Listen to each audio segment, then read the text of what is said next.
So let's discuss the types of dialysis. Dialysis is a treatment which we offer for patients whose kidneys are irreparably damaged. So there are two types of dialysis. One is called hemodialysis, the most commonly used one. I would say 90 to 95% of the time. The other one is peritoneal dialysis, or it's even called home dialysis. So hemodialysis is a technique where blood comes out of the patient's body. It is passed through a machine, the hemodialyzer or hemodialysis machine, which will clean the blood of waste materials, and the purified blood is given back to the patient's body. It is typically done 4 or 5 hours at a time and 2 or 3 times in a week, depending on how long ever it is needed. On the other hand, peritoneal dialysis is a technique where the patient can do the dialysis at home.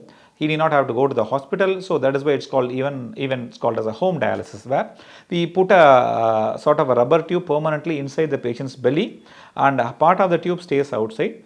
So the patient has to connect the tube to a fluid which is called dialysis fluid, and the dialysis fluid gets into the patient's body, and after 4 to 6 hours the fluid comes out of the body. When it comes out of the body, it carries along with it all the impurities and toxic materials, you can say. It has to be done 2 or 3 times in a day and daily.